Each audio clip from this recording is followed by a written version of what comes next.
last word. And drop a comment below. Tell me what city you're watching from. I want to see exactly how far this story travels. Now, let's begin.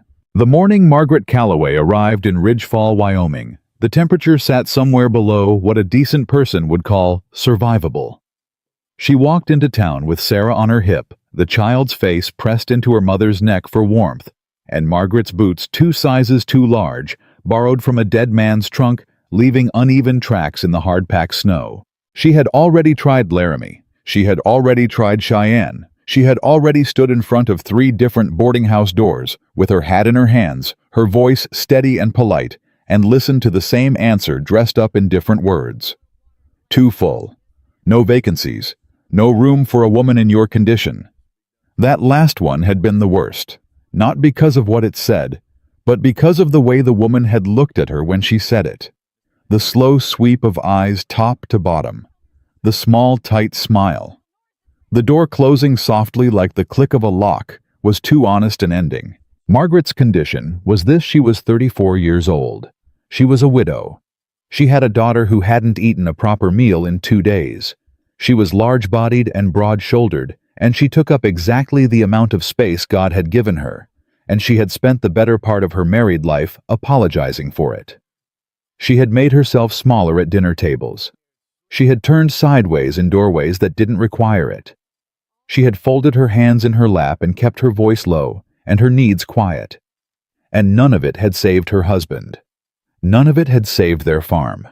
None of it had kept Cornelius Vance's men from arriving one cold Tuesday morning with papers she didn't understand, and a smirk she understood completely. Thomas Calloway had been dead 11 days. The official story was a writing accident. Margaret knew better, and she suspected a number of other people did too, but suspicion without proof is just grief wearing a different coat, and grief didn't buy bread. "Mama?" Sarah said, her voice small and muffled against Margaret's shoulder. "Are we going to stay here?" "We're going to see about it," Margaret said. "What does that mean?" "It means I don't know yet, but I'm working on it." Sarah was quiet for a moment. Then, "I'm hungry." "I know, baby." Margaret shifted her weight, bounced her daughter once on her hip. "I know."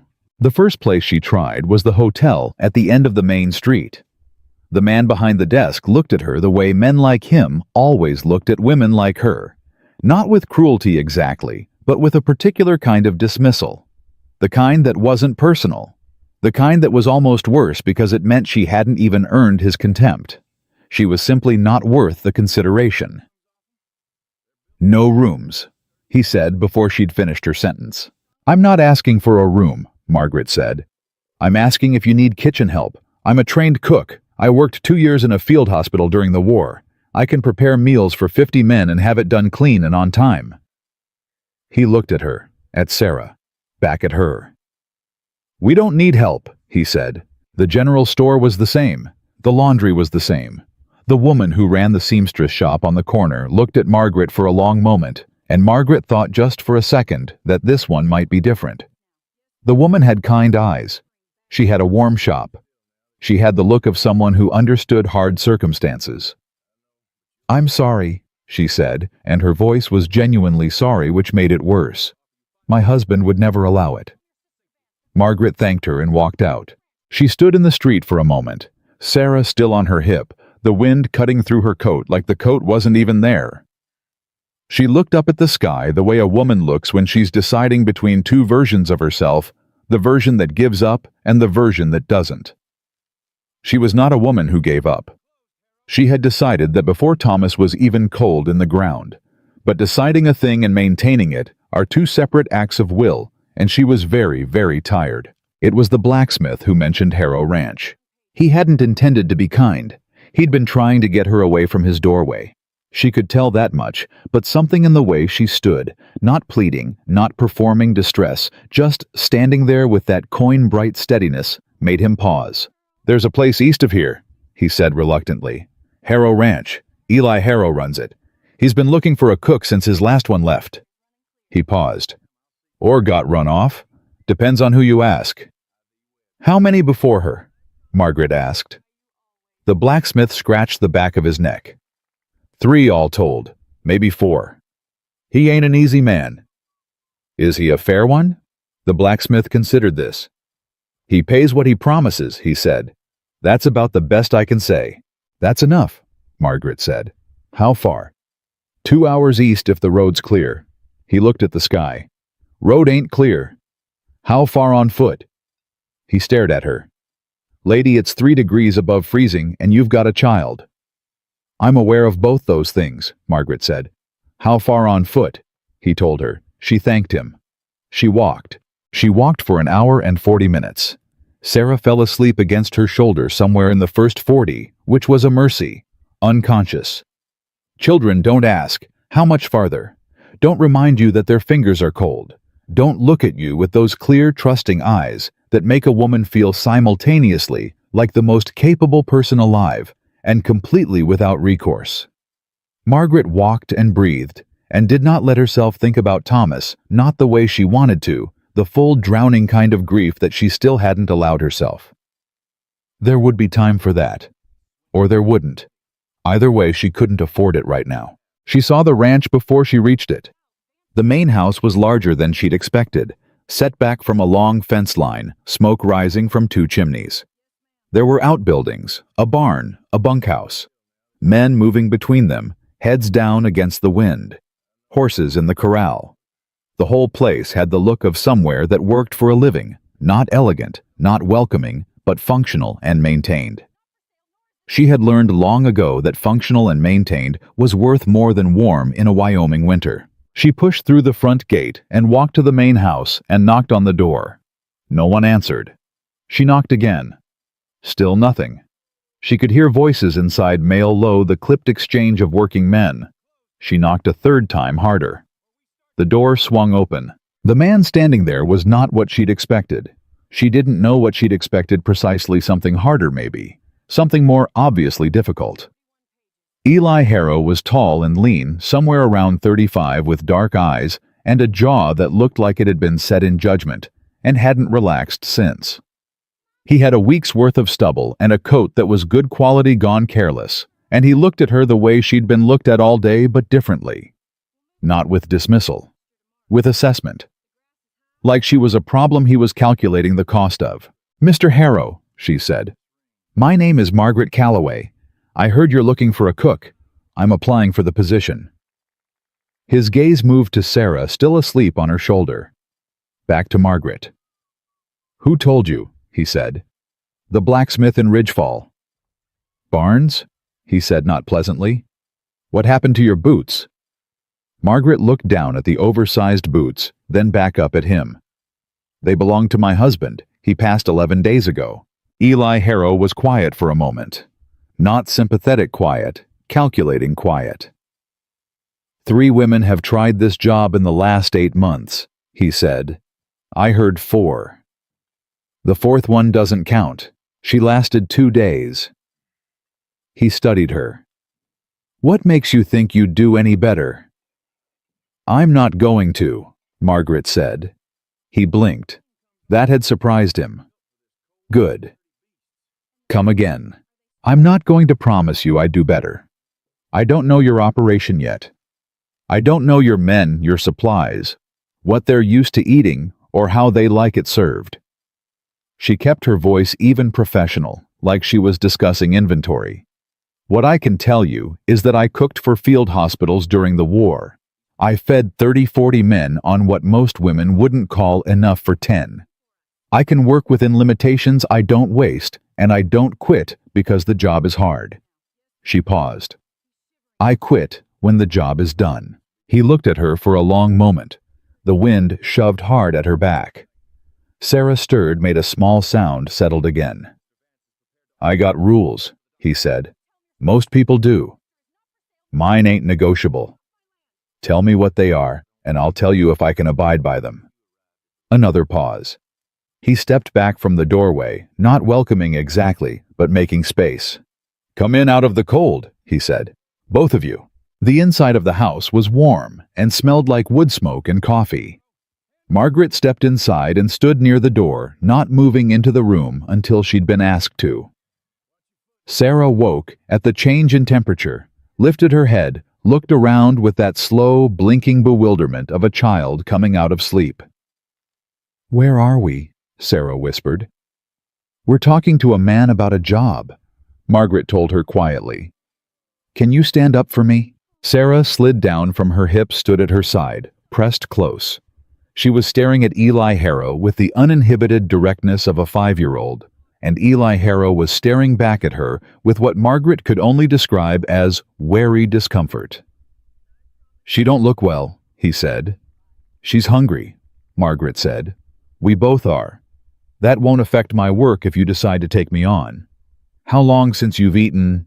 "Yesterday morning." He turned, walked toward the back of the house without another word. A moment later, she heard a clatter of dishes, the sound of something being poured.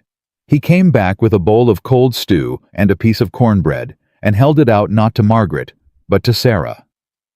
Sarah looked up at her mother. "Go ahead," Margaret said. Sarah took it and ate with the focused intensity of a hungry child. Both hands wrapped around the bowl, and Margaret watched her and felt something tighten in her chest so hard it almost broke through all the days she had held this together, all the cold nights, all the doors, and she pressed it back down. Not yet. Not here. Not in front of a man she needed a job from. Eli Harrow watched the child eat. His expression was unreadable. "The rules," he said finally. "Please. First one, you work like everyone else on this ranch. I don't make accommodations that ain't necessary, and I don't accept excuses that ain't legitimate. You say you can do something, you do it. Understood? Second, the girl can stay. She's fed and clothed from the ranch provisions so long as you're working here. She doesn't work. She's not a barn child. She's treated decent." He paused, like this next part cost him something. "She'll have a warm place to sleep." Margaret hadn't expected that. She kept her face still. "Thank you." "Third rule," he said. And here his voice shifted, not harder, but more deliberate, like he was choosing each word from a limited supply. "You don't apologize for taking up space. Not in my kitchen, not in my house, not at my table. I've had 3 women before you who spent more time making themselves invisible than they spent cooking, and I don't have patience for it. You're here because I need someone to do a job. You do the job. You don't shrink yourself down to make my men comfortable. You don't say sorry for breathing." He looked at her directly. "You understand what I'm saying to you?" Margaret looked at him for a long moment. She thought about the boarding house doors. She thought about the seamstress with the kind eyes. She thought about every sideways turn in every doorway she'd ever made herself small to fit through. "I understand," she said. "Can you abide by it, Mr. Harrow?" she said. "Of all the rules you could have given me, that is the easiest one to keep." Something moved behind his eyes. Not warmth, not quite, but the faint precursor to it, the distant recognition of something he hadn't expected to find. "Wage is $40 a month," he said. "Paid on the 1st. Room off the kitchen for you and the girl. You start tomorrow." "I'll start tonight," Margaret said. "What time do your men eat supper?" He looked at her. 6 o'clock. "What's in your larder?" "Flour, salt, pork, dried beans, some jarred tomatoes from the fall, cornmeal." He paused.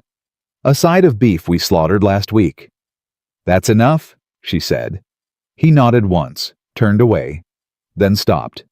"Mrs. Calloway." "Yes." "I'm sorry about your husband."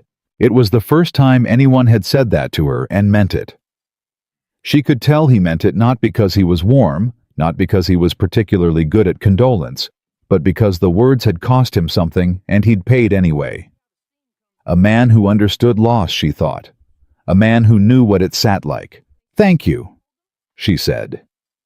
And then because she was Margaret Calloway, and she had walked 2 hours through a Wyoming winter on borrowed boots, and she had not asked this man for pity, she said, "Now, show me where the kitchen is." The kitchen was a disaster. Not dirty, functional disaster, the kind that comes from too many people doing too many things with too little organization. Pots stacked without logic. Spices in no particular order. The stove worked, but hadn't been properly cleaned in months, and burned uneven as a result. The cutting board was warped. The knives needed sharpening.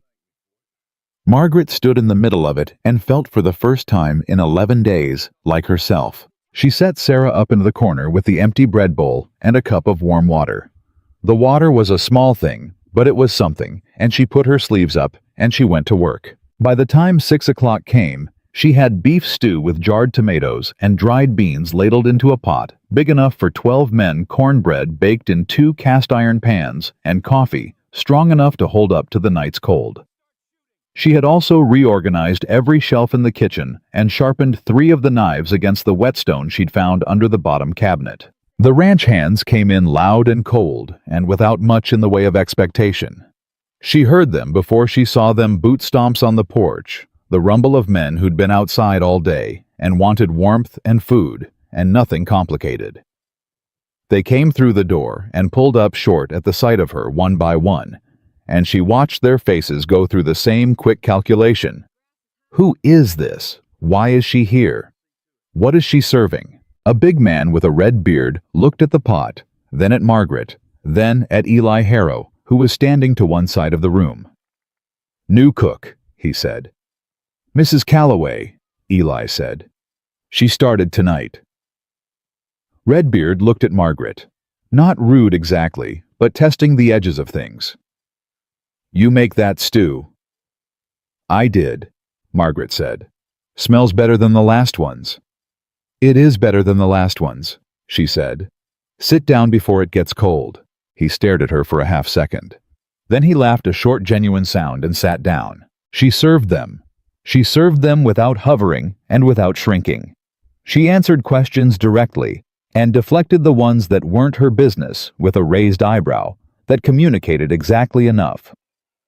When a younger hand tried to test her with a comment she didn't care for, she looked at him the way she had once looked at a young soldier who'd made the mistake of thinking that a field hospital was a place where a woman could be pushed around, and the young hand looked away first. She caught Eli Harrow watching her from the end of the table. His expression was still closed, still measured, still the same careful accounting it had been since she'd knocked on his door. But she thought she was not certain, but she thought that the calculation had shifted slightly. From can she do the job to something else. Something she didn't have a name for yet. Sarah fell asleep in the corner before supper was finished, curled up with her head on her folded arms, her bowl empty beside her. Margaret covered her with her own coat and kept working. Later, when the men were gone and the kitchen was quiet, and she was washing the last of the pots, Eli Harrow stood in the doorway. She didn't turn around. "You know why the others left," he said. It wasn't a question. "I can guess," she said. "Isolation. Hard men with hard habits. A boss who doesn't explain himself often and doesn't apologize for it." A pause. "Is that going to be a problem?" She set the pot down and turned to face him. "Mr. Harrow, I walked here from Ridgefall in borrowed boots in a Wyoming winter with a hungry child on my hip after every door in the territory told me to keep moving. I have buried my husband, lost my farm, and eaten exactly once in the last 30 hours. She looked at him steadily. "No, your silence is not going to be a problem." He held her gaze. The fire in the kitchen hearth popped once. "Get some sleep," he said. "Morning starts early." "Everything worth doing starts early," she said. He turned and walked back down the hall, and Margaret stood alone in the clean kitchen she had made order of, and she let herself breathe all the way to the bottom for the first time since Thomas died. Not peace, she wasn't foolish enough to call it peace, but ground beneath her feet, a door that had opened instead of closed. She looked at her daughter sleeping in the corner, small and warm and fed. She pressed her palms flat against the counter. She breathed. And then she went to bed because morning started early, and she had never once in her life let morning find her unprepared. What she didn't know yet, what she couldn't know, sleeping in that narrow room off the kitchen with Sarah tucked against her side and the wind pressing hard at the walls of Harrow Ranch, was that the man who had murdered her husband knew exactly where she was. That the papers Thomas had died for were not lost. That the reason Cornelius Vance's empire had stayed intact for 20 years was because the one person who had ever come close to exposing it had been her husband, and the one person who had everything he'd left behind was her. She slept, and outside the wind kept its long and wordless testimony, and the ranch held still around her, and somewhere in Denver, a powerful man read a letter that told him a widow had survived when she wasn't supposed to. He was not pleased. She was up before the sun. That was the first thing the ranch hands noticed.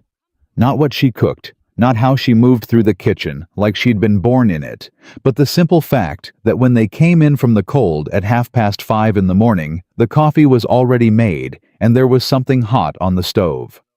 The three women before her had all waited to be told what time breakfast started. Margaret Calloway had found out on her own and beaten the answer by 40 minutes. The big man with the red beard. His name was Colt Briggs. She'd learned the night before foreman, and the kind of man who tested every new thing once before he decided whether to trust. It came through the kitchen door first, the way he always did, and stopped when he saw her. "You sleep at all," he said.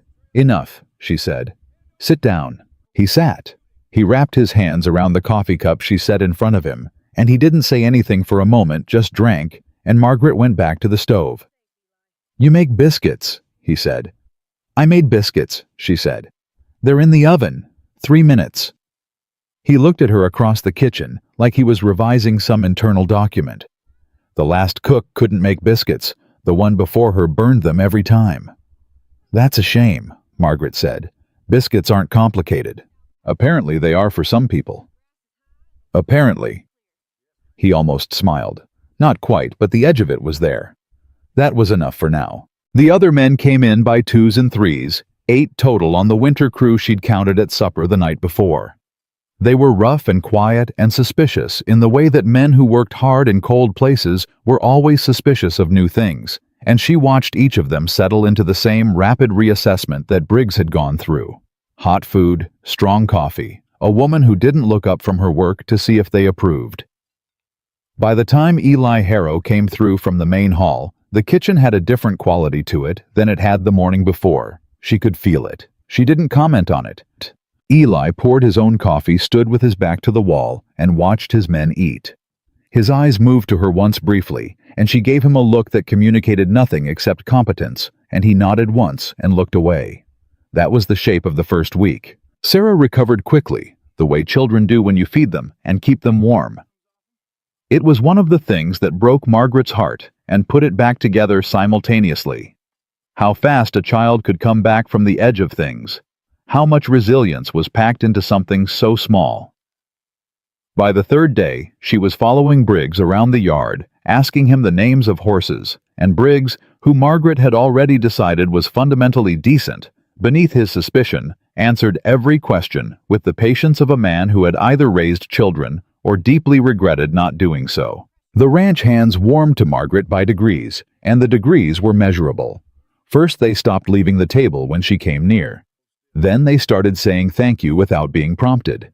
Then on the 5th day, a lean, wiry man named Pete Doyle asked if she could teach him to make the biscuits, and she said yes, and spent 40 minutes walking him through it while 2 other men stood nearby, pretending they weren't listening. She was not trying to charm them. She had learned long ago that charm was a currency women were expected to spend on men who hadn't earned it, and she had stopped carrying it. What she offered was simpler and worth more reliability. She was where she said she would be doing what she said she would do, and she did not make herself smaller to do it. She reached past men to get what she needed. She said no when no was the right answer. She gave her opinion when she had one worth giving. It was the opinion that got her into trouble first. Harrow came into the kitchen on the 7th morning with a sheet of supply figures and dropped it on the counter beside her while she was rolling dough. "I need to cut the food budget," he said. Without preamble, without apology, that was just how he talked. She had learned. Words were tools, and he didn't decorate them. "By how much?" she said without looking up. 20% for the month. She finished the roll she was working on, set it aside, picked up the paper and read it. "You're paying twice what you should for dried goods. Whoever was ordering before you was using Hanley's in Ridgefall. That's where we've always ordered. Hanley's marks up by 30% over cost. There's a supplier in Cheyenne who delivers if the order's large enough, and his prices are what Hanley charges wholesale." She set the paper back down. Cut 20% off the budget, and you won't be able to feed these men through February. Let me reorder from Cheyenne, and you'll come in 15% under what you were spending before." He looked at the paper, then at her. "You know suppliers in Cheyenne." "I know a lot of things," she said. "My husband ran a farm. I kept the books." There was a pause that had something new in it. Not the calculating silence she had come to recognize, but something that was paying attention in a different way. "Write up the order," he said. She wrote it up. He sent it. 2 weeks later, when the delivery came in under budget, Briggs looked at the crates and then looked at Margaret across the yard and said, "Huh," in a tone that meant considerably more than the word itself. But it was not all kitchen work, and it was not all the slow accumulation of respect, and it was not the straightforward thing it looked like from the outside. Margaret had not forgotten what the blacksmith in Ridgefall had said. 4 women before her, and the 4th one didn't count. She had worked in enough difficult places to know that when people left jobs at that rate, it wasn't usually the job. She started noticing things. Small things first. A bag of flour she'd specifically placed on the right shelf, showing up on the left. A pot she'd left clean, found dirty, with no explanation. Once, and this one made her stop moving entirely for a count of 3, she found the kitchen fire banked down at 4:30 in the morning when she had stoked it herself at midnight, and it should not have needed attention until 6. Someone had been in the kitchen between midnight and 4. She did not tell Eli. Not yet. She needed to understand the shape of the thing before she named it. On the 10th day, she found the letter. She hadn't been looking for it. She was reorganizing the storage pantry, a project she'd been working through in her spare moments, when she moved a loose board at the base of the back wall and found a space behind it. It wasn't unusual in old ranch buildings. What was unusual was what was inside it, a coffee tin sealed, and inside the tin, a folded letter. She didn't read it. That surprised her afterward, when she thought about it, the restraint it had taken. She held the sealed letter in her hands and felt her heartbeat change and put it in her apron pocket and went back to work. She read it that night after Sarah was asleep. The letter was addressed to no one. It had been written in a careful compressed hand on paper that had been folded and unfolded many times, and it said, in part, that a man named Calloway had been asking questions about land titles in the Northern Territories, and that he was getting too close, and that the problem needed to be managed quietly before the spring land assessments. It was dated 6 weeks before Thomas died. Margaret sat on the edge of her cot with the letter on her knees, and she looked at the wall and she breathed. She breathed like a woman who has just had a thing confirmed that she already knew, and the confirmation does not make it better. It makes it real in a way that suspicion never quite managed. Thomas had not fallen from his horse. Thomas had been managed, quietly. She had exactly 2 questions: who had written the letter, and how had it ended up in a coffee tin behind a loose board in a ranch pantry 100 miles from where her husband died. She folded it carefully and put it in the lining of her boot. The next morning she was cracking eggs when Eli came in early before the other men and poured his coffee and stood near the stove, the way he had started doing. Not intrusively, just present the way a man stands when he's used to being alone and is beginning cautiously to tolerate company. She did not tell him about the letter. What she said was, "You had a ranch hand leave before I came." Briggs mentioned it, a man named Greer. Eli's coffee cup stopped halfway to his mouth. A brief pause. "Walt Greer, yes, left in November." "Why?" He looked at her. "Why are you asking?" "I'm asking," she said, "because I found something in the pantry that I don't think belongs to you, and I'd like to know who put it there." The way he set the cup down told her more than his face did. "What did you find?" "A coffee tin with some papers in it." She cracked another egg.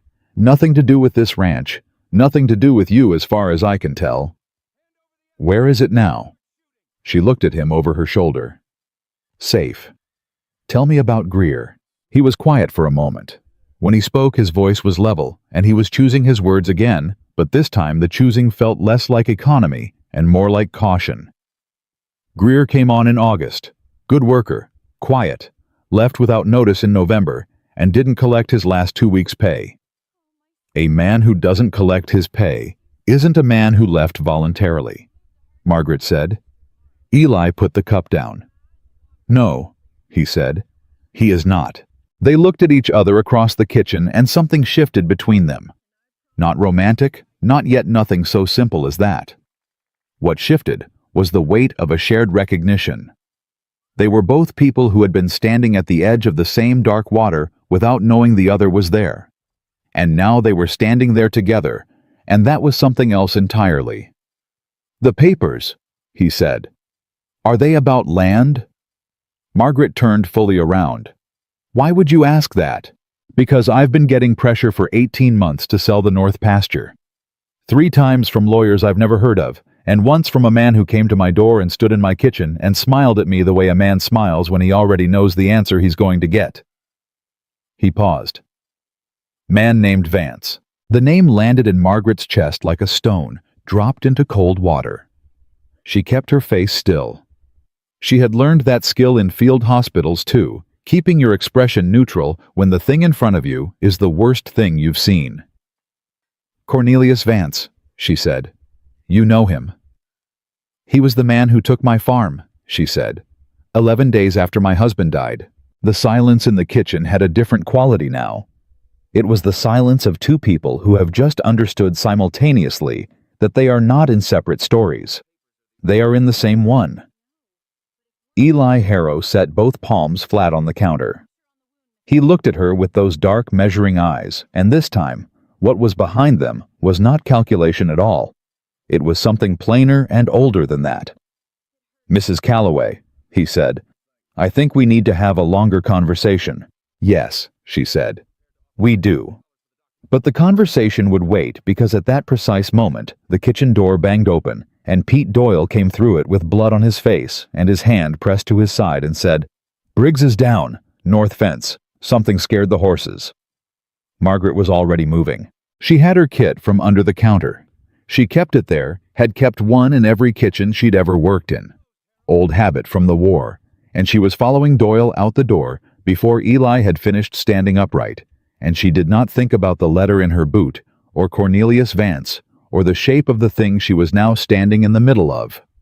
She thought about the immediate thing, the next thing, the only thing that mattered right now. Briggs was in the yard near the north fence with a gash in his forearm from wire and his face the color of old tallow. He was sitting up, which was good, but his breathing was wrong, shallow and fast, the kind of breathing that preceded shock. I'm all right, he said when he saw her. You're not, she said, kneeling beside him. Stop talking. I said I'm Colt Briggs. If you say you're all right one more time, I will make your biscuits with half the butter for the rest of the winter. She examined the arm. Deep clean needed closing. Hold still. He held still. She worked quickly, and without narrating the process, she never had even in the field hospitals when surgeons were talking their way through procedures for the benefit of others in the room. She had always believed that the patient deserved your full attention, more than they deserved your commentary. She cleaned the wound, closed it with the supplies in her kit, bound it tight. When she sat back on her heels, she became aware that she had an audience. Every man on the winter crew was standing in a rough semicircle watching her. Not the way they'd watched her cook. Differently. The way people watch a thing they didn't expect to see, and are still deciding what to call it. Doyle said quietly to the man beside him, She done that like a doc. 2 years in a field hospital, she said without turning around, and she heard the small collective intake of breath that followed. She looked up at Eli, who was standing at the edge of the group. He was looking at her the way he had looked at the supply order she'd written up, like something had just rearranged itself in his understanding, and he was working out the implications. She stood. He needs to rest today, she told Eli. No fence work, light activity. Eli nodded. He opened his mouth closed. It looked at her for a half-second longer than necessary, and then said to the group, You heard her. Doyle Briggs goes to the bunkhouse. Rest of you, north fence doesn't fix itself. The men moved. Briggs, being helped up, looked at Margaret with an expression she recognized, the particular look a hard man gives when he realizes he has underestimated someone badly and finds he doesn't mind. Thank you, he said. Ma'am. Don't thank me, she said. Eat your breakfast before it goes cold. He laughed. It was a real laugh, full and unguarded, and two of the other men laughed with him, and for a moment the cold yard had something in it that hadn't been there before, something that had to do with trust and the way it formed slowly, and then all at once. She walked back toward the kitchen. Eli fell into step beside her. "How many men did you treat?" he said. "In the hospitals. I stopped counting at 300, she said. "That was in the second year." "And your husband, did he know?" She looked at the door ahead of them. "Thomas knew everything about me," she said. "That was why they killed him." She pushed through the kitchen door and went back to the stove, and Eli Harrow stood in the doorway of his own kitchen and watched her. And the thing behind his eyes was no longer caution. It was something that had no clean name in a man who had spent years making sure he didn't need one. Outside somewhere beyond the north fence, a set of tracks in the snow went in only one direction away from the ranch. Someone had been there. Someone had spooked the horses, deliberately cut the wire, and left before Briggs found it. And the name in that letter folded in Margaret's boot was Cornelius Vance. She had known it would come to this. She had walked into it with her eyes open, the way she walked into everything, not because she was fearless, but because the alternative was standing still, and standing still had never once kept a woman safe. Eli called it a coincidence. Briggs called it bad luck. Margaret called it what it was, a warning. She said none of this out loud. She had learned in the days since finding the letter that the most dangerous thing she could do was move too fast. Vance had resources she didn't have. He had men, money, and the particular kind of patience that belongs to people who have been getting away with things for a long time. What Margaret had was the letter, the knowledge of what Thomas had died finding, and the fact that Vance did not yet know exactly how much she knew. That gap between what he suspected and what she actually held was the only advantage she had, and she was not going to spend it carelessly. She told Eli about the letter that night. Not all of it. She told him the shape of it, that Thomas had been investigating land fraud that someone connected to Vance had written to someone else about managing the problem, that the letter had ended up behind a loose board in his pantry by way of a ranch hand who had left without collecting his wages. She watched Eli's face while she talked. He was a man who processed things quietly internally, without much visible movement, but she had learned to read the small signals, the way his jaw tightened, the way his eyes went very still. When she finished, he was quiet for a long moment. "That letter names Vance directly," he said. "Not directly, but the language is specific enough that combined with what I know about Thomas's investigation, it would interest a federal marshal considerably. You have to be sure before you do anything with it." "I am sure," she said. "I've been sure since the day my husband's horse came home without him, and the farm papers showed up the following week, signed with a notary stamp from a county office that closed 3 years ago." She looked at him. "I wasn't waiting for proof, Mr. Harrow. I was waiting for somewhere safe enough to use it." He held her gaze. "And you think this is that place?" "I think," she said carefully, "that Vance has been trying to get your north pasture for 18 months. I think your ranch sits on a land corridor he needs to complete a title claim that would give him control over about 30,000 acres of federal grazing territory. I think the sabotage started before I got here, and my arriving just gave it a convenient new direction." She paused. "I think we are in this together whether we chose it or not." Eli picked up his coffee cup, found it empty, set it down again. "All right," he said. That was all he said. "All right." 2 words flat and final, and meaning something closer to "I'm with you" than any longer declaration would have managed. She recognized it. Thomas had talked that way too, and she did not let herself sit in that recognition for more than a second, because there was no time for it. "I need to write to someone in Denver," she said. "A lawyer Thomas trusted.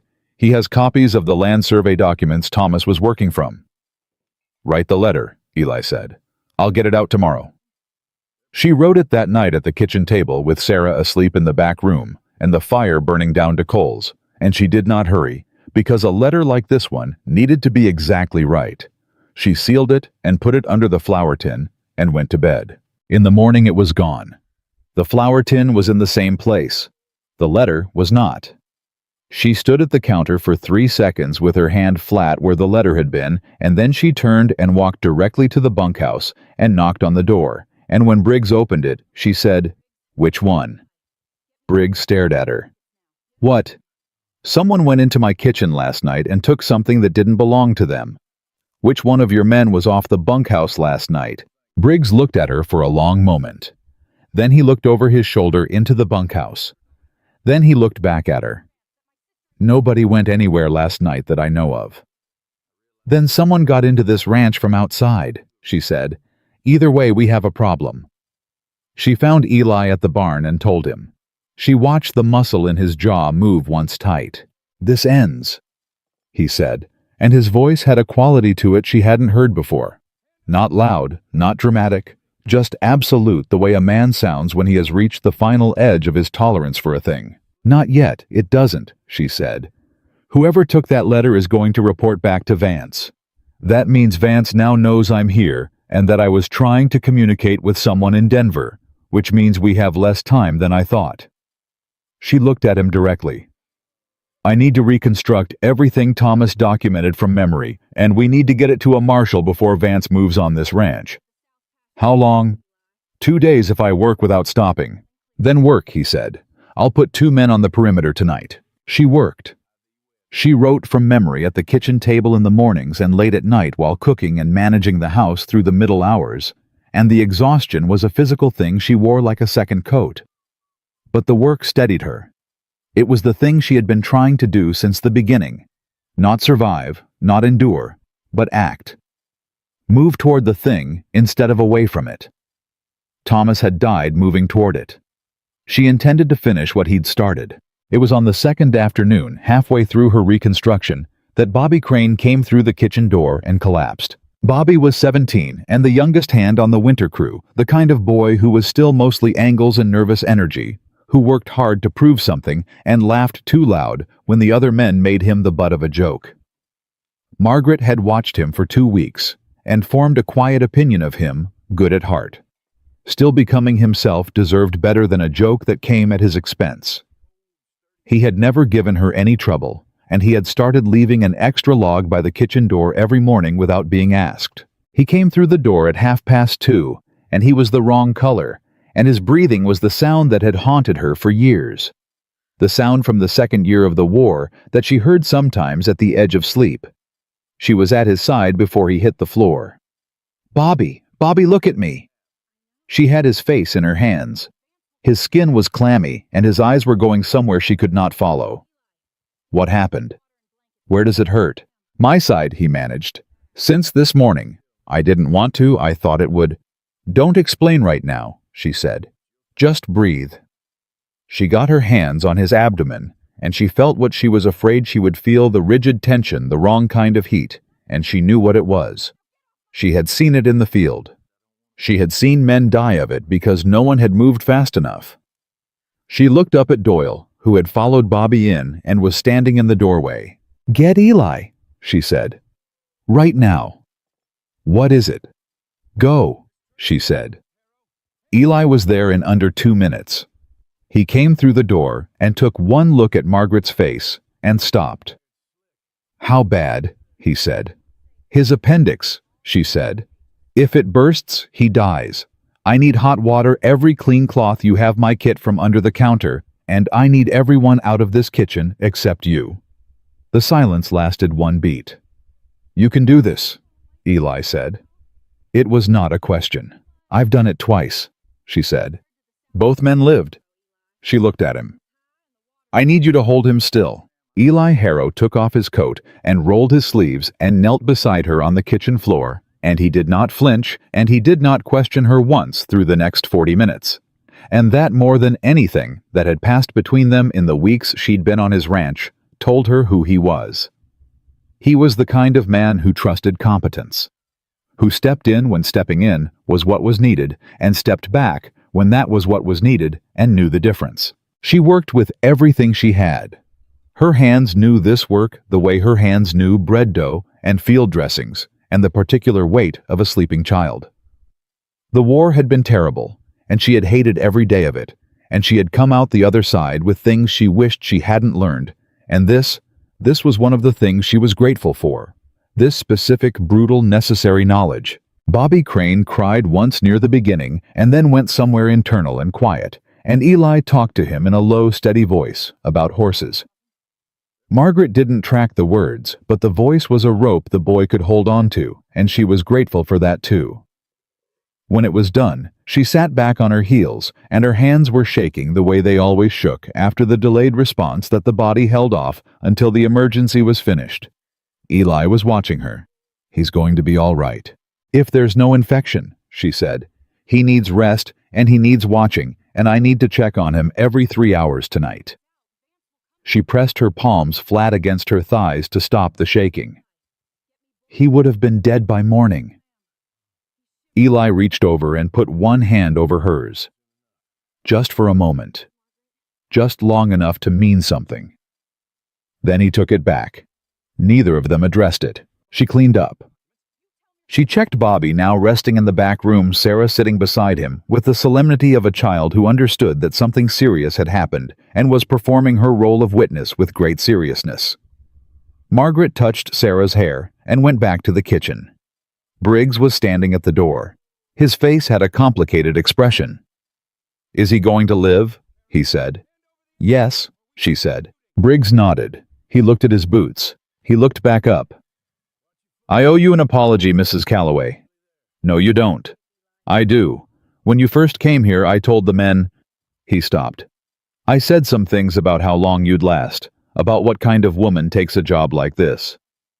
"I know what you said," she said. "Doyle has a loud voice, and I have good ears." He winced. "Yes, ma'am.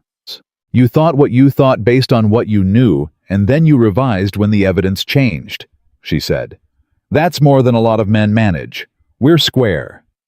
He looked at her the way Eli had looked at her the first day that recalibration, that ledger revised. "Square," he said. "Yes, ma'am." He left.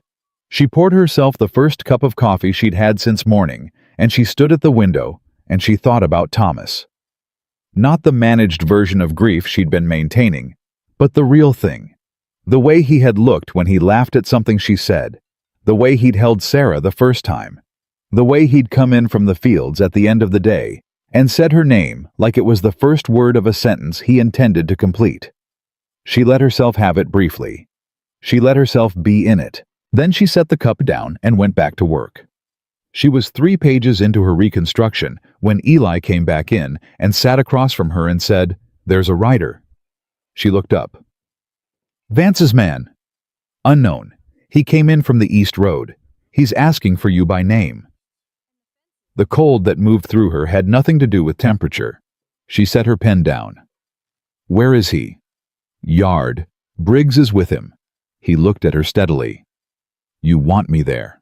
"Yes," she said. "But stay back unless I ask." The man in the yard was the kind of man that Cornelius Vance always sent. Not rough, not overtly threatening.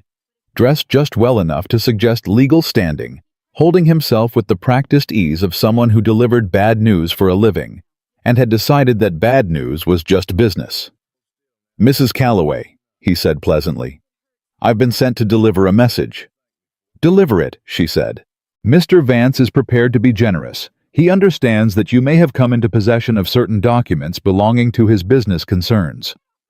He's willing to offer a settlement, a sum sufficient to relocate you and your daughter comfortably in exchange for the return of any materials, and a signed agreement to cease any ongoing inquiry into his land affairs." Margaret looked at him. "What happens if I decline?" The man's pleasant expression did not change, and that was the most frightening part. "Mr. Vance hopes it won't come to that." "That is not an answer," she said. "Mrs. Calloway." His voice dropped, and the pleasantness thinned, just enough to show what was underneath it. "You have a daughter. She's a small child in a very large territory, and winter is not yet finished. Mr. Vance hopes very much that you will think carefully about your situation." The world went very quiet for a moment. The particular quiet that Margaret had learned in 2 years of field hospitals and 1 farm and 11 days of walking in borrowed boots, the quiet that preceded absolute clarity. She took 1 step toward the man, just 1. He did not step back, but he wanted to. She could see it. "You go back to Cornelius Vance," she said, and her voice was level and quiet and carried like a shot in cold air. "You tell him that my husband died because he got close to the truth. You tell him I have spent 4 weeks getting closer.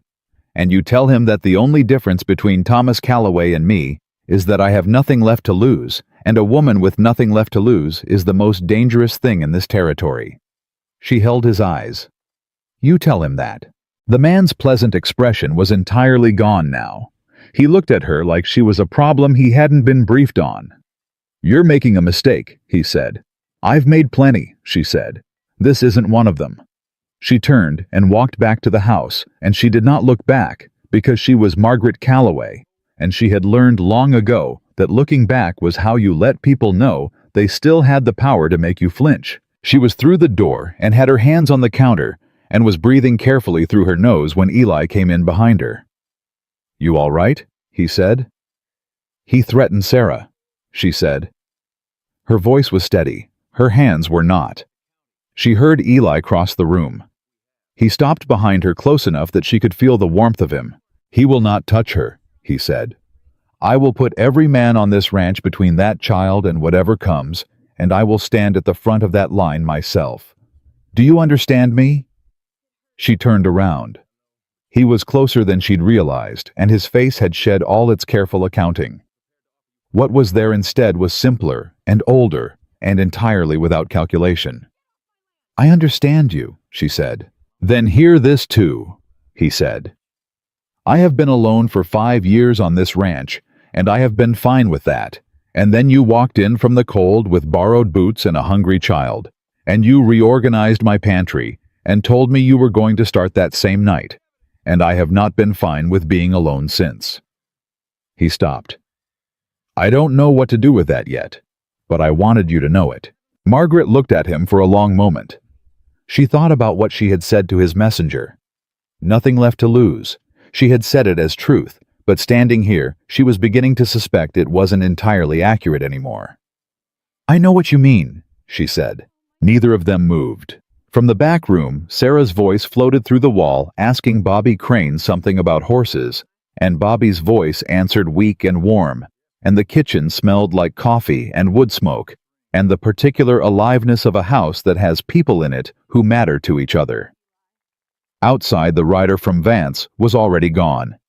He was riding east back toward Denver carrying a message that Margaret had delivered with full knowledge of what it would set in motion. She had 3 days, maybe 4, before Vance stopped sending messengers. She picked up her pen and kept writing. She finished the reconstruction before dawn. 41 pages written in her own hand, pulled entirely from memory. Every land survey number Thomas had recited to her at the kitchen table, every county record he'd cross-referenced, every name attached to every transaction. Thomas had been methodical. He had read her pieces of it every evening, not to burden her with it, but because he'd been afraid, and when Thomas Calloway was afraid, he talked to his wife, and his wife had listened. She had not known then that she was memorizing a case file. She understood now that some part of her had known something was coming and had stored it the way you store provisions before a hard winter without naming the fear just answering it. She set the last page down and pressed her palms flat against the table and let out a breath that had been waiting a long time. Eli found her that way when he came in at 5. He looked at the stack of pages. He looked at her. "It's done," she said. He pulled out the chair across from her and sat. All of it. Enough to put him away. Enough to unwind every land title he's claimed in the last 8 years. She looked at the pages. Thomas was thorough. He always was. Eli was quiet for a moment. He knew what he was risking. "Yes," she said. "He did." That must have been hard, being married to a man who knew. She considered that. "It would have been harder being married to a man who turned away from it," she said. "I wouldn't have known him then." Eli nodded slowly, and she could see him absorbing something, not just the information, but the shape of the person she had been before she arrived at his door in borrowed boots. He was building a fuller picture the way careful people do, and she did not rush it. "We ride today," he said. I'm not waiting for Vance to make his next move. Agreed. I want Briggs and 2 others with us. Sarah stays here with Doyle and Bobby. Margaret looked at him. Bobby can barely stand. Bobby can sit in a chair with a rifle across his lap, Eli said, and Doyle is worth 3 men in a tight situation. Sarah will be safer here than on the road. She knew he was right. She also knew that leaving Sarah behind was going to be the hardest thing she'd done since walking away from Thomas's grave, and she had walked away from that with a 5-year-old on her hip in January. She had a high threshold for hard. All right, she said. She went to wake Sarah. Her daughter was already half awake, the particular alertness of a child who senses that something is happening and is waiting to find out its shape. Margaret sat on the edge of the cot and took Sarah's face in her hands. I have to go somewhere today, she said. For your papa. Sarah looked at her. Is it dangerous?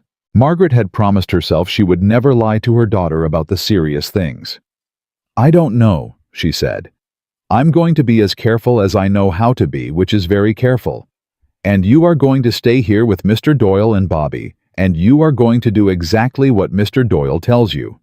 Do you understand? Sarah's lower lip moved once. Then she steadied herself with the particular courage of a child who has watched her mother walk 2 hours through the snow for her and has decided accordingly that courage is what women do. I understand, she said. Mama. Yes. Come back. Margaret pulled her in and held her tight and said against her hair, I have never once in my life left a job unfinished. She let go. She stood up. She went and put on her coat. They rode out at first light. Margaret, Eli Briggs, and 2 hands named Garrett and Ford, who were quiet men with the kind of steadiness that comes from having been in difficult situations before and come out intact. Eli rode beside Margaret and said almost nothing for the first hour, which she appreciated. She was running the pages in her head, checking and rechecking, making sure she had accounted for every gap. It was Briggs who broke the silence. Mrs. Calloway, he said from behind her, you said your husband was killed because of this land business. Yes? And the same man has been pressing Harrow to sell. Yes? So Harrow's been living next door to his own potential murder this whole time and didn't know it. She glanced at Eli. His jaw was set. That's an accurate summary, she said. Briggs was quiet for a moment. Well, he said, that's a hell of a thing. It is, she agreed. They were 2 hours out from Ridgefall, heading for the rail junction where they could get to Denver by the following morning when Garrett pulled his horse up sharp and said quietly, Riders, east. Margaret counted 4 of them before Eli said anything. They were moving fast and with purpose, and they were not on a road that led anywhere except toward the group on this trail. Vance's men, Eli said. Not a question. Don't stop, Margaret said. Don't engage. We keep moving. If they block the road, then we go around them, she said. I have 41 pages and a destination, and I am not stopping on this road for anything short of an act of God. Eli looked at her. The corner of his mouth moved something that was almost a smile in a situation that did not call for smiling, but that she understood. He urged his horse forward. The 4 riders converged on the trail ahead and stopped arranged across the road in the way that was meant to communicate that this was not a casual meeting. The man in front was broad-shouldered and had the look of someone hired for his size more than his subtlety. Mr. Harrow, he called out. Mr. Vance would like a word. Mr. Vance can write me a letter, Eli said, and kept writing. I'm afraid I need you to stop, sir. Eli did not stop. He rode directly toward the line of men, and Margaret rode beside him, and she heard Briggs close up on her left, and Garrett and Ford flank out on either side, and the geometry of it communicated something clearly enough that the broad-shouldered man's horse stepped back involuntarily. You're making a mistake, the man said. Second person this week who's told me that, Margaret said, riding past him. The first one was wrong, too. She heard the men behind them move, heard the fast calculation of 4 men deciding whether this was a fight they wanted, and then heard them decide it wasn't. Not yet. Not here. They would report back. Vance would adjust. She did not look back. They made the junction by nightfall and caught the early train. Margaret sat with the pages in her coat, her hand resting on them. The way you rest your hand on something you cannot afford to lose. And Eli sat across from her, and Briggs sat at the end of the car watching the door. And she thought about Thomas. She thought, I am on a train to Denver to finish what you started, and I wish you were here, and I am. Also, she let herself admit it, just quietly, just to herself. Glad that I am not alone. She slept for 2 hours. When she woke, Eli was still awake, still watching. You should sleep, she said. I slept enough, he said. She looked at him across the narrow space between the seats. You didn't have to do this, she said. This isn't your fight. It became my fight when Vance sent men onto my land, he said. And it became my fight for other reasons before that. He looked at her directly. You know what reasons. She did. Eli, I'm not saying anything that needs a response right now, he said. I just want it on record. She almost smiled. Noted, she said. And then because she was who she was, thank you. He nodded. She looked out the window at the dark and the snow and thought about 41 pages and what they were worth.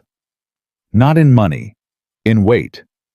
In the kind of justice that didn't make anything whole again but made it true. The U.S. Marshal's office in Denver smelled like old paper and coal smoke, and the particular authority of a federal building that had seen a great many people arrive with a great many problems. Marshal Daniel Cord was a compact, gray-haired man who had been in this office for 11 years and had the look of someone who had stopped being surprised by human nature around year 3, but had not stopped taking it seriously. He looked at Margaret's 41 pages for a long time. Then he looked up. You wrote all of this from memory, he said. My husband recited his research to me over the course of 6 months, she said. He was afraid of what might happen to the documents. He was right to be afraid, Cord said. He turned another page. Mrs. Calloway, do you understand what this represents? Land fraud across 4 territories, she said. Forged federal title claims. Bribery of at least 2 county assessors and 1 territorial judge. She paused. And the murder of my husband.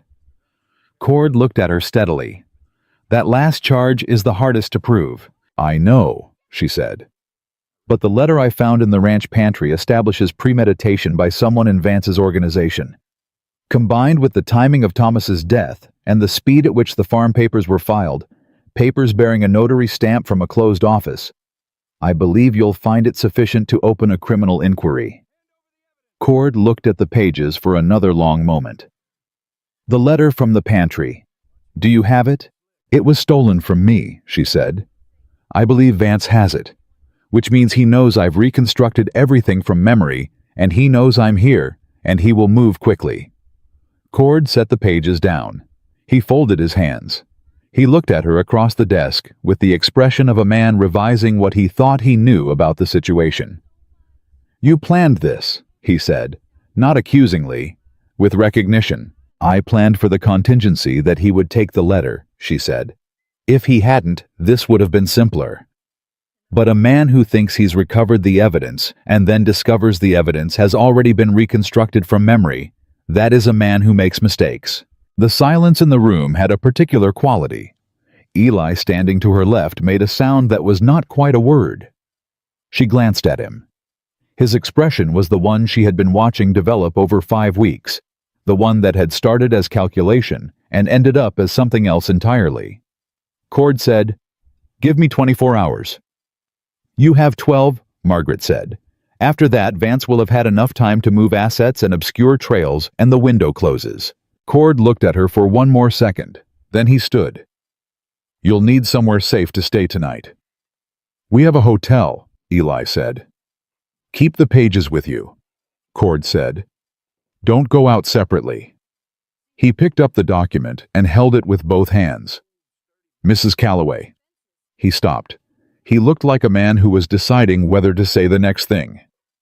Your husband was a brave man. Yes, she said. He was. So are you, he said. Even if that's not the right word for a woman. It's the right word for anyone who tells the truth when lying would be safer, she said. Use it however you like. The arrest came 14 hours later. Margaret was at the hotel window when Briggs knocked and came in and said, "It's done." Marshall's men took Vance at his office. There were 2 other men arrested with him. One of them is the county assessor from Cheyenne, the other is a man named Greer. Margaret went very still. Walt Greer. Yes, ma'am? Apparently, he'd been working for Vance the whole time, planted at Harrow Ranch to report back and slow things down. Briggs shook his head slowly. He was the one in your kitchen. He took the letter. She sat with that for a moment. Walt Greer, who had left without collecting his wages because he had been pulled out when she arrived. Walt Greer, who had been in her kitchen at 4 in the morning. Who had spooked the horses. Who had been there before her and after her and around her without her seeing him. He made one mistake, she said. What's that? He didn't count on the letter being secondary, she said.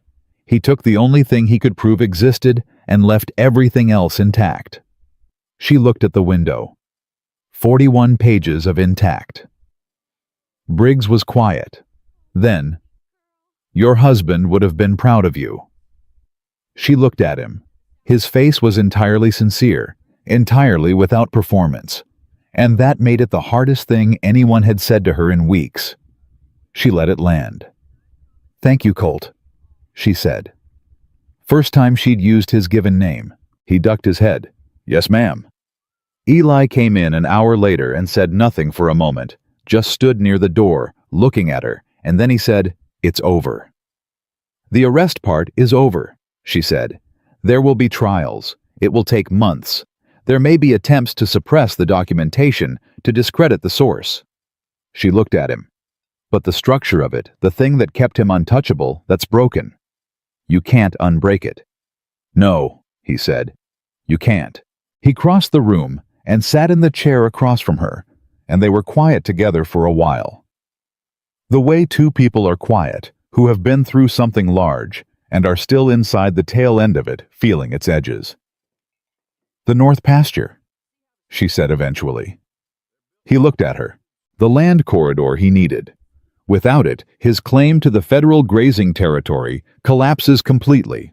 The titles revert. She paused. "It means your land was always the pin he couldn't pull without losing the whole thing." "I know," he said. "You never sold it." "No." "Why?" He looked at her for a moment. "Because a man came to my door with a smile that told me he already thought he'd won," he said. "And I have never in my life given anything to a man who smiled like that." She thought about Vance's messenger in the yard. She thought about the doors in Ridgefall. She thought about every person who had looked at her and done the quiet calculation and decided she was not worth the room. "Eli," she said. "Yes." "When we get back to the ranch," she said, "I want to keep working. Not because I have nowhere else to go, because I want to." He held her gaze. He understood the distinction. She could see that he understood it. "The job's yours," he said, "as long as you want it. I may want it for a long time." "I'm counting on that," he said. Outside, Denver was going about its business loud and fast and indifferent. And inside this room, 2 people who had come to each other by way of frozen roads and borrowed boots and 41 pages of a dead man's truth sat quietly together, and it was not yet what it was going to become, but it was already something, already enough. She thought of Sarah back at the ranch, sitting beside Bobby Crane, asking about horses. She thought of Briggs and his almost smile, and the biscuits he was still learning. She thought of a kitchen she had walked into not as a refuge, but as a position, a place to stand. She had stood. She was still standing. And somewhere in a Denver jail, the man who had tried to make her invisible was learning too late what invisible actually looked like. Not her, not ever, but all the careful maneuvering and cover and constructed power that crumbled the moment a woman with nothing left to lose picked up a pen and wrote down everything she knew. They came home to snow. It had fallen while they were gone, 2 clean feet of it. The kind of Wyoming winter that didn't apologize for itself, that covered everything equally, and left the world quieter and more honest than it had been before. Margaret saw Harrow Ranch from the road while they were still 10 minutes out, the smoke from the two chimneys rising straight up in the cold air, and something in her chest did a thing she wasn't prepared for. Something that felt dangerously and precisely like coming home. She did not say this out loud. Sarah heard the horses before she saw them. Margaret was still dismounting when the front door burst open and her daughter came across the yard at the particular speed of a 5-year-old who has been waiting as long as a 5-year-old can wait, which is to say, not very long at all, and Margaret caught her and swung her up and held her tight enough that Sarah made a small, indignant sound. "Too tight, Mama."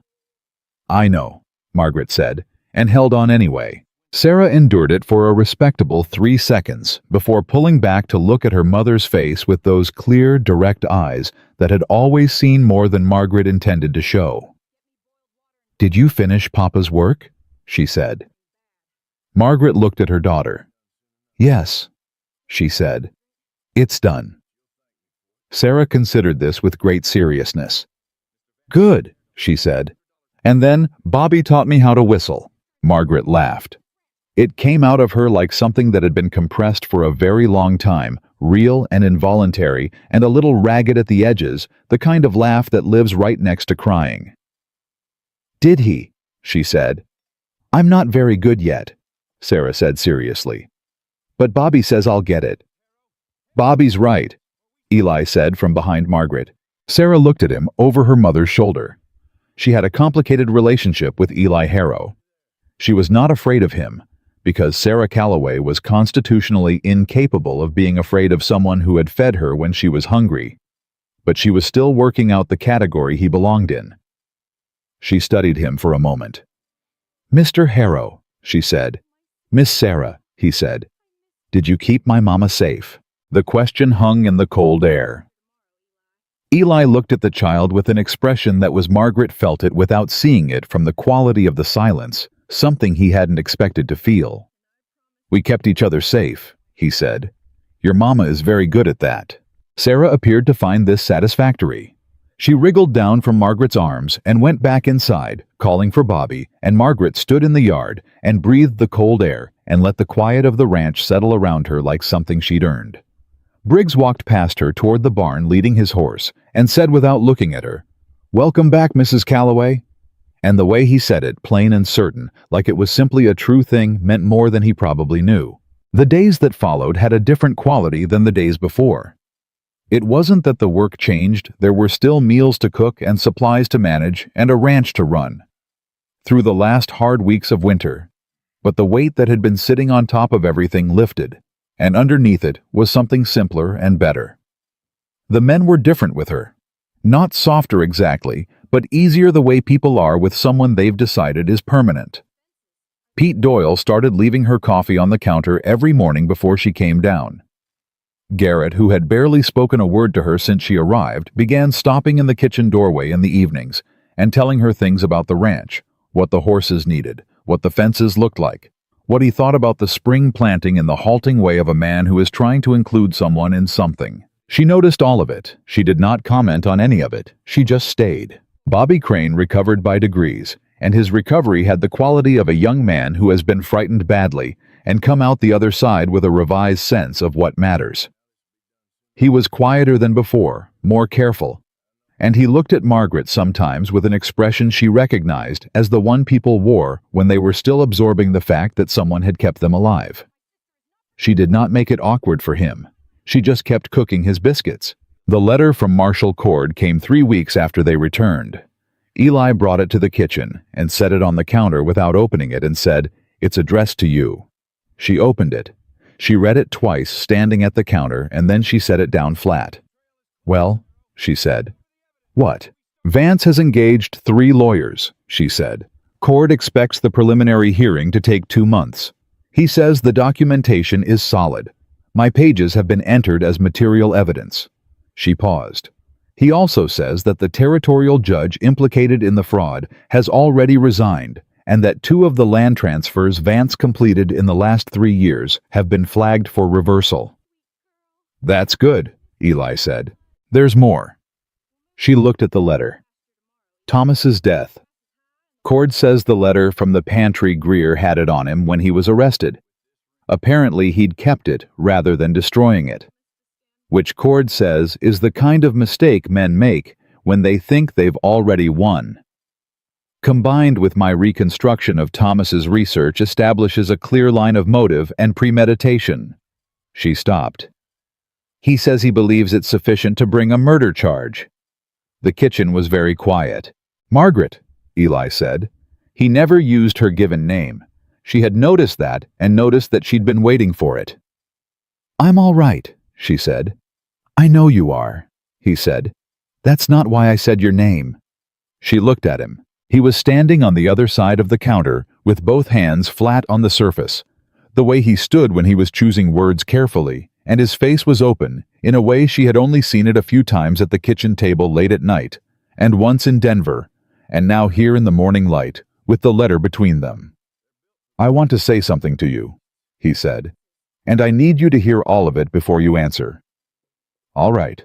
You have been on this ranch for 7 weeks, he said. In 7 weeks you have reorganized my kitchen, cut my supply costs, saved the life of one of my men, ridden to Denver in the middle of winter to deliver evidence that will put a murderer in prison, and raised a daughter who asks serious questions and is learning to whistle. He paused. I am not a man who says things he doesn't mean. You know that by now. I do, she said. I am asking you to stay, he said. Not as a cook, not as an employee, as my partner, in this ranch and in whatever comes after it. He held her gaze. I want to build something with you, Margaret. I want to do it right, and I want to do it with you. She looked at him for a long moment. She looked at this man who had opened his door in the middle of a Wyoming winter and fed her daughter before he'd agreed to hire her, who had knelt on a kitchen floor and talked a scared boy through surgery, who had ridden to Denver beside her without asking what it was going to cost him, who had said, I'm with you in 2 flat final words, and meant every syllable. She picked up the letter. She folded it carefully. She set it in her apron pocket. No, she said. Eli went very still. Not yet, she said. Not because of anything lacking in you, because of something I still owe myself. She looked at him steadily, and her voice was the same voice she had used in Ridgefall doorways, and Vance's messenger's face clear and level and not asking for anything. I have been a daughter and a wife and a widow and a woman on the run, and I have not yet had the time to find out what I am when none of those things are required of me. I need that time. I need to grieve Thomas the rest of the way and come out the other side as myself, not as someone defined by the loss. She paused. I am not refusing you. I am asking you to wait. The silence stretched. Outside, one of the horses made a sound in the corral. Sarah's voice drifted through from somewhere in the back of the house. How long? Eli said. A year, she said. Give me a year. He looked at her. He looked at her the way he had looked at the supply order at the reconstruction pages at every other thing she had done that had required him to revise his estimate of what a person was capable of. And then he nodded once. Clean and certain. A year, he said. You stay, you work, you take whatever time you need, and I will not ask again until you bring it to me. Thank you, she said. Don't thank me, he said. Just come back to it when you're ready. She turned back to the stove. He refilled his coffee and walked out toward the yard, and Margaret stood at the stove and cooked, and she let herself feel everything, the grief and the relief and the strange, terrifying rightness of being exactly where she was, and she did not suppress any of it. She had earned the right to feel it completely. The year passed the way good years pass, when you are living in them rather than surviving them unevenly generously, with days that went too fast and mornings that were worth getting up for. She learned the ranch the way she learned everything thoroughly without shortcuts. She learned which horses Eli trusted and which ones he watched. She learned that Briggs had been married once and didn't talk about it, and that Doyle sent money to a sister in Missouri every month, and that Bobby Crane was going to be a fine man if someone let him grow into it at his own speed. She let them. She learned that Eli woke at 4:30 on the days something was bothering him, and could be found in the barn, talking to his horses, in the way that people talk when they think no one is listening, and she learned to leave him to it because that was how he processed things, and he deserved the privacy of his own processing. She grieved Thomas. She did it the way she had done everything deliberately, without flinching all the way through. She cried in the pantry twice, and once in the dark at 4 in the morning, and once unexpectedly, and without warning while she was making bread on a Tuesday in March, just because the light was a certain way, and she had been happy, and happiness had made her think of him. She let it come. She let it pass. She did not pretend it was over before it was over, and she did not let it be more than it was when it was finished. Sarah grew. She learned to whistle properly with 2 fingers, a skill that so impressed Briggs that he taught her 3 more. She learned the names of every horse and every hand, and she went to a schoolroom in Ridgefall 3 days a week, and came home full of information she delivered at the dinner table with the authority of someone who expected her findings to be taken seriously. They were. Margaret watched her daughter at that table, watched her hold her fork and her opinions without apology, watched her talk to men twice her height and expect to be answered, watched her take up exactly the space she needed and not 1 inch less, and felt something settle in her that she did not have words for.